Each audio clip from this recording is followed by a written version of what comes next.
Hey guys, pasamos a todos. Espero que hayan tenido una buena semana.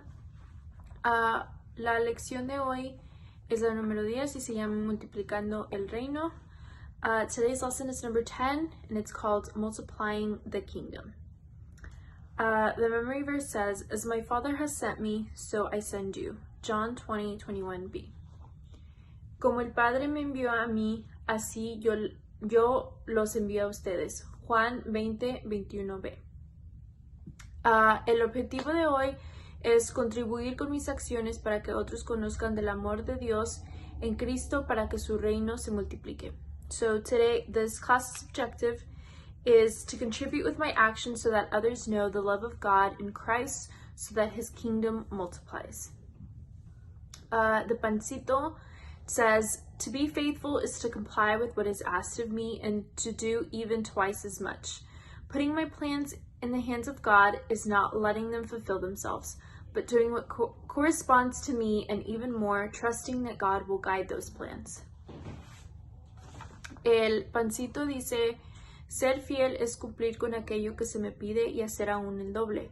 Poner mis planes en manos de Dios no es dejar que se cumplan solitos, sino hacer lo que me corresponde y aún más confiando en que Dios guiará esos planes." So today we are going to talk about the parable of the talents. So last few weeks we've been talking a lot about the parable of the 10 virgins. So this week we're moving on and talking about the parable of the talents. So the parable of the talents is in Matthew 25:14 to 30. And, Jesus again uses a story to encourage his followers to be ready for his return at all times. He said, "For you do not know which day your Lord is coming." And that's in Matthew 24:42. But in this parable, he describes a man who goes on a journey. He leaves his servants with his wealth. He trusts his servants with his wealth and possessions while he's gone. So to one servant, he gives 5 talents. So if you guys don't know what talents are, it's like currency, what they used back then.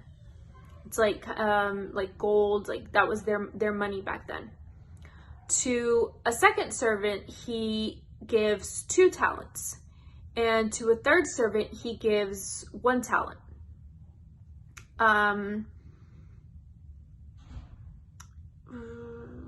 Okay, so here the master, he's entrusting his servants with a measure of his wealth proportionate to each of their abilities. So according to what they're each capable of, he divided how many talents he gave each one. So the parable goes on to say that 2 of the servants, the one given the 5 talents and the one handed 2, they were good servants of their master's money. They invested it in a way that when the master returned, they gave them double of what the master had given them. So the one that the master gave 5, when the master returned, he was able to give him 10. He doubled his profit. Same goes to the one he gave 2. He was able to grow his 2 into 4. So when his master returned, he gave him back the 2 he had given him plus the other 2 more he made. So the third servant, though, he was not as prudent. So the parable says that the one who received the 1 talent went away and dug a hole in the ground and hid his master's money. So when the master eventually returned, the servants who were faithful were praised and entrusted with more of the master's wealth. "Well done, good and faithful servant," the master said to each one of them. "You were faithful with a few things. I will put you in charge of many things. Enter into the joy of your master." The servant who was fearful and negligent, however, was swiftly reprimanded by his master. So he kind of called him out for it. And he called him wicked, lazy, worthless.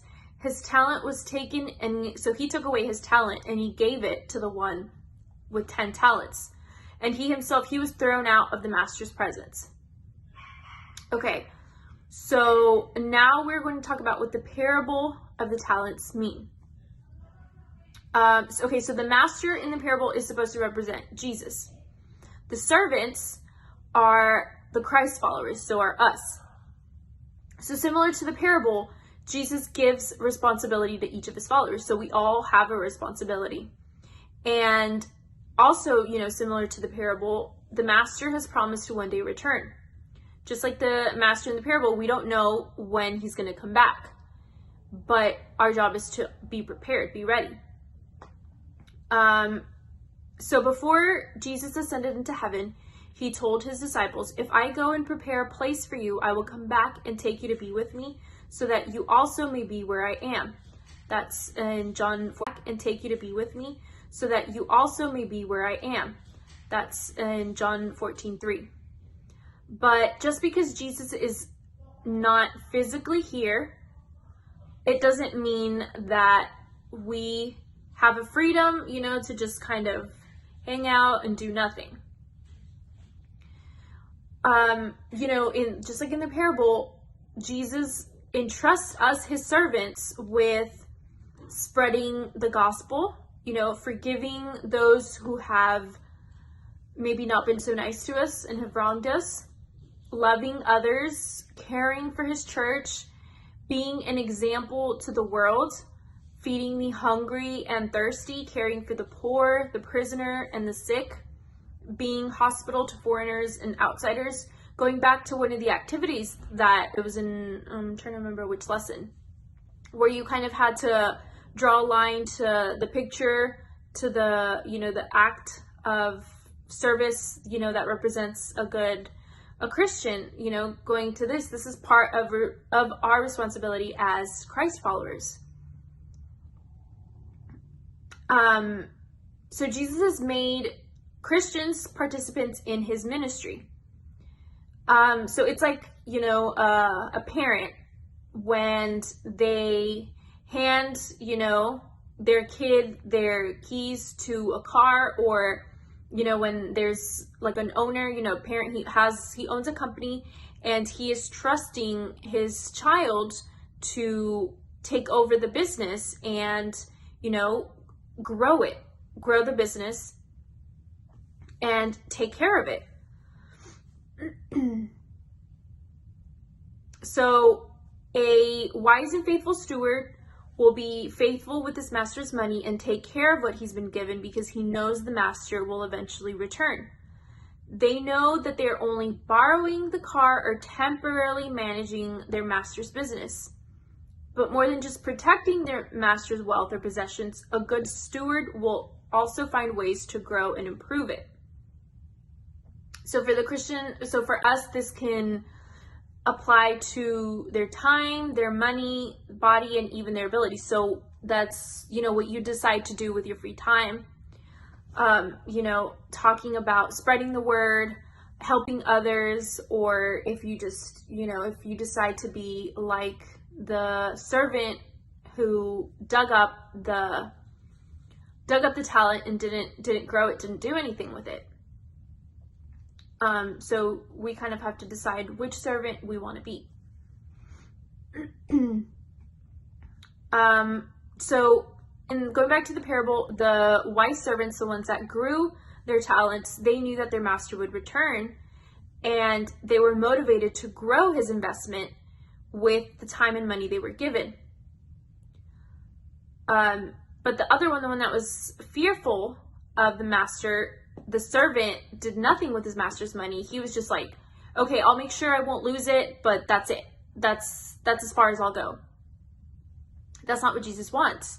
Jesus wants us to grow. He wants his followers to grow. So that's what us as good followers of Christ should be doing. So when Jesus comes and he asks us what it is we did with our talents, did we care for those that were instructed to protect? Did we provide for those in need? Did we share the good news, share the word?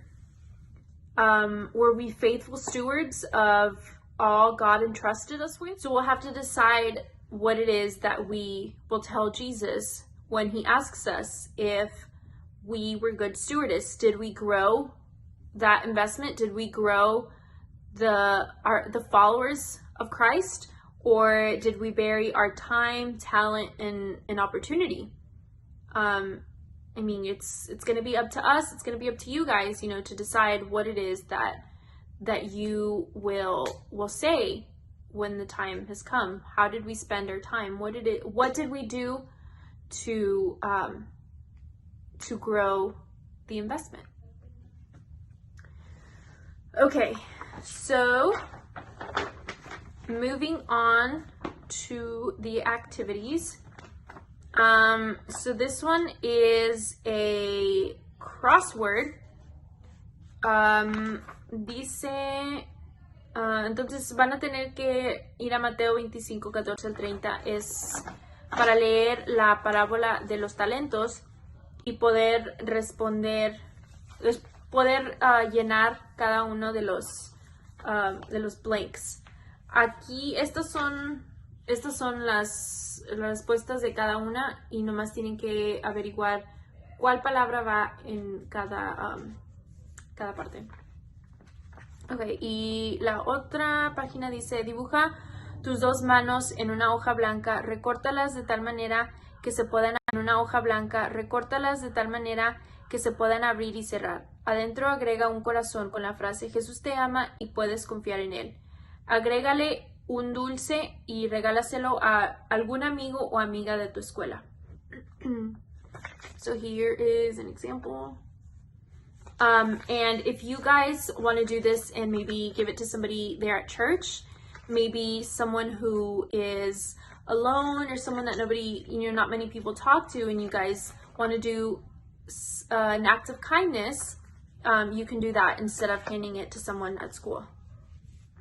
And then number two, during the week, I asked your parents if they can help you guys pick out one item of your pantry to take to church, those of you that are there physically at church.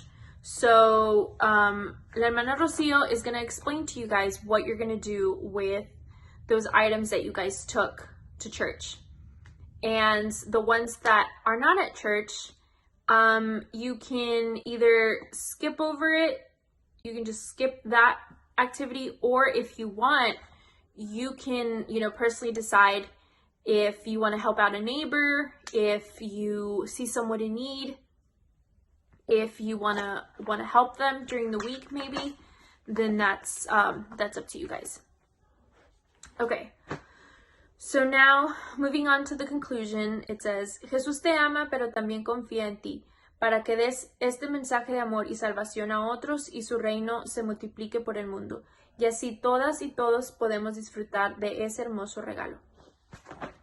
So, I hope you guys liked the lesson, understood the lesson, and are able to share with others everything that Jesus has done for us and multiply, going to the title of the lesson, multiply the kingdom. We all want to share the word. We all want everyone to be saved. So we're going to do our part to share the word. All right. So that is it for lesson 10. Next week it's lesson 11. So, vamos a cerrar los ojos para orar, hacer una oración. Padre nuestro que estás en los cielos, santificado sea tu nombre. Gracias te damos otra vez por habernos aprender de ti, tener otra semana de tu palabra, Señor. Y te pido por cada uno de los niños que los cuides entre semana, los que están en su casa, los que están en la iglesia, que los mantengas sanos, que estés con ellos, que entre semanas los que van a la escuela, si tienen oportunidad de compartir tu palabra, Señor, sea con compartiendo sus cosas o ayudándole a un amigo, un compañero. Te pido, Señor, que uses esa oportunidad para enseñarlos y compartir tu palabra, Señor. Y te pido que la otra semana los regreses para aprender más de ti. Esto te lo pido en tu nombre, amado Hijo Cristo Jesús. Amén. Bye guys, see you next week.